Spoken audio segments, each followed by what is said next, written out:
Hello everyone, today I'm going to be talking about Ruby Franke through the social process theory. So Ruby Franke was a very famous momfluencer. She was known for her YouTube channel called 8 Passengers, and she was arrested in, I believe, 2023 because it was found out that she was severely abusing her children along with her co-conspirator Jody Hidebrand. I don't believe I'm saying that correctly. Anyways, the social process theory believes that anyone has the potential to become a criminal. It just depends on whom they surround themselves with and what they surround themselves with. So I believe that Ruby Franke took on this route because of what some would call confirmation bias. I think she had some of these thoughts, especially once she started putting her life out onto social media. So there was obviously people going to her and expressing their beliefs, and I think she already had some hidden biases. So when she started hearing these beliefs that led her to believe that her children were possessed and she had to expel evil spirits from their body, she just deep dived into that, and she then went on to take on a very large amount of confirmation bias, meaning that she only ever looked at sources that confirmed what she already believed. She only ever spoke to people who had the exact same beliefs as her. So it started to form this like gigantic group think where she thought everything that she was doing was correct, such as severely abusing and neglecting her children while also forcing them to make YouTube videos. And it was just like a humiliation ritual in the sense, like, she would horribly abuse these kids, and then she would pick and choose the ones to be in videos so she could make money and a profit.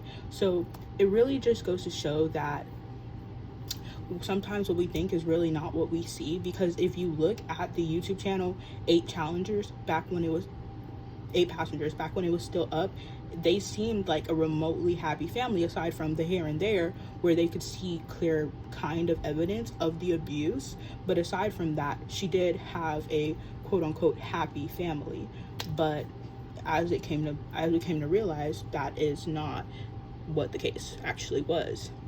I think her co-conspirator Jody actually played a really big role in this as well, because I don't believe Ruby was able to go about all of this on her own, and I feel like Jody was like a devil on her shoulder, talking to her and just like motivating her and telling her, hey, this is correct, and what you're doing to your children is needed because they're demonic.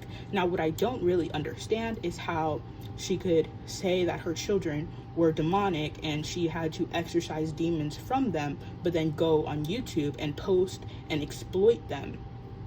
Now, maybe people seeing her children, like, they were able to look at the children and express to her what kind of demons they had within them, but at the end of the day, she was still making a very large profit from the exploitation of her children. So it is kind of while yes, it could have been a very bad case of confirmation bias and maybe even some religious psychosis, there's also the really selfish aspect of it, and that's the fact that she was basically selling her children and she didn't really care for their well-being whatsoever. So while yes, she did believe that they had evil spirits that she had to expel, and her abuse was expelling the spirits, at the end of the day, she did abuse them and she did exploit them. So it really just goes to show anyone can be a criminal. It really just depends on what their path of life ends up being. Ruby Franke had no reason to be a criminal.